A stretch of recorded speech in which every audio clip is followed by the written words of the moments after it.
என்கிட்ட எந்த ஒரு சப்ஜெக்டையும் அவளை லேசுக்குள்ளே அடைக்க முடியாது.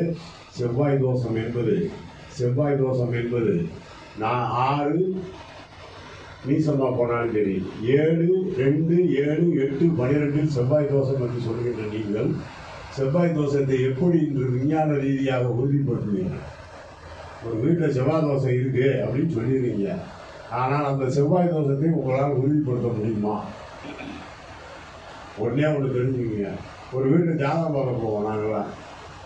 வீட்டில் செவ்வாய் தோஷம் இருக்குது எப்படி கண்டுபிடிப்போம்? 5 பேர் 4 பேர் உட்காந்தாலும் ஒருத்தர் கூட எதிர்த்து போயிட்டே இருப்பான். ஆண்டி டைரக்டரில் இவருக்கு தான் செவ்வாய் தோஷம் போட்டு மாற்ற வேண்டிய தம்பி உனக்கு செவ்வாய் தோஷம் இருக்குது எடுத்துப்பா அப்படின்னு சொல்லி பார்த்தா அவனை பார்த்துட்டு பாருங்கள் அவனுக்கு செவ்வாய் தோஷம் இருக்கும். ஆனால் எந்த பாசிட்டிவ் குரூப்பில் ஒரு ரத்தத்துக்கும் பிளட் டெஸ்ட்டில் பாசிட்டிவ் வரக்கூடிய எந்த ரத்தத்துக்கும் செவ்வாய் தோஷம் கிடையாது. நெகட்டிவ் வர தோஷத்துக்கு தான் செவ்வாய் தோஷம். செவ்வாய் தோஷம் எது உண்டு இல்லையா விஞ்ஞான ரீதியாக ப்ரூவ் பண்ணி காட்டுவோம். அதோட புரிஞ்சுக்கிட்டீங்களா? ஒரு வீட்டில் போய் 50 ரூபாய்க்கு பிளட் டெஸ்ட் எடுத்தோன்னா குரூப்பை கண்டுபிடிச்சாச்சின்னு சொன்னா அவனுக்கு பாசிட்டிவ் இருந்தால் நீங்கள் செவ்வாய் தோஷமே கழிக்காதீங்க. நீங்கள் செவ்வாய் தோஷம் சேர்க்குறேன்னு சொல்லி அங்கே ப்ளஸ் மைனஸை சேர்த்து அது கோர்ட்டு கேஸ் ஆகி டைவர்ஸ் பண்ணி நாசமாக போய் நம்மளே நடுவோட்டில் வைக்கலாம். இப்போ நான் சொல்றது ரைட்டுங்கிறீங்களா தப்புங்கிறீங்களா? வேணா டெஸ்ட் பண்ணி பார்த்துட்டு வாங்க. ஒரு மனிதனுக்கு காலசர்ப்ப தோஷம் என்பது 33 வயது, காலசர்ப்ப யோகம் என்பது 33 வயதுக்கு மேல். அதே மாதிரி தான் சனி பகவான் ஒரு பிளானட் ஒரு சுற்றி 30 வருஷம் சுற்றி வந்துட்டாங்கன்னா அன்றைய நிலைப்பாடு தான் வாழ்க்கை. இல்லறத்தில் மனிதன் வாழ்வதும் எல்லா விஷயத்துக்கும் கடவுளாக இருக்கின்ற கடவுள் ஜோதிடத்தில் மிக அருமையான விஷயங்களை கூட்டி குடிச்சு வச்சிருக்கான்.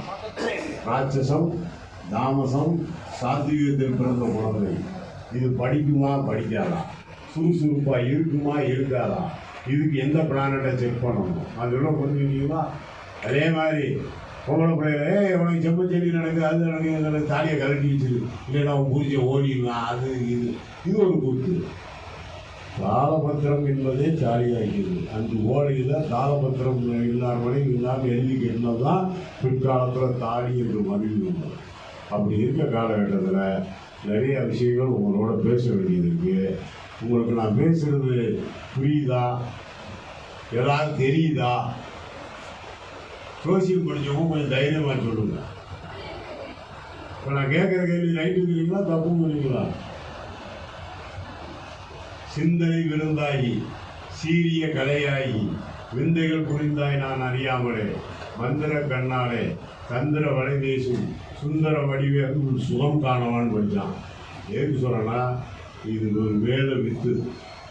இதில் ஒரு தெய்வத்தினுடைய அனுகிரகம் இல்லாமல் நீங்கள் என்ன படித்தாலும் நிச்சயமாக உங்களால் அந்த இடத்தை தொடுவது என்பது அரிது.